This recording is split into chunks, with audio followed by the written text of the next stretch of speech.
Sainath multi-state देईल सोने खरेदीसाठी सोन्याच्या किमतीच्या 75% कर्ज, तेही 5 वर्ष मुदतीने। Sainath multi-state, phone 83 49 50 51 20। इतिहास अभ्यासक इंद्रजीत सावंत यांना पुन्हा जीवे मारण्याची धमकी।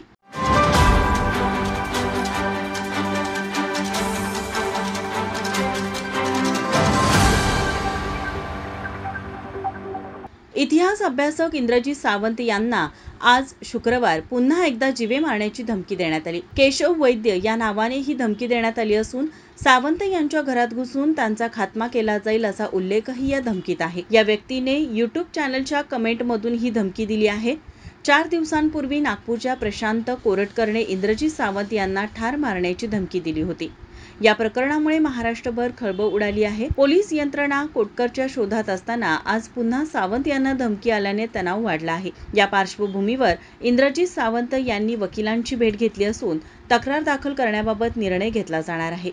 इंद्रजीत सावंत यांना धमकी दिल्यानंतर तो मी नव्हेच असा दावा करणारा प्रशांत कोरटकर फरार झाला असून याचे उत्तर अद्याप मिळालेले नाही। कोल्हापूर पोलिसांनी नागपूरमधील त्याच्या घराची पाहणी केली, मात्र तो तेथे सापडला नाही। कोरटकर हा मध्य प्रदेशातील बालाघाट येथे फरार झाल्याचे समजले असून पोलिसांचे एक पथक त्याच्या मागावर आहे। दरम्यान अटकपूर्व जामिनासाठी कोरटकर प्रयत्नशील असल्याची माहिती समोर आली आहे। माझा महाराष्ट्र न्यूज कोल्हापूर।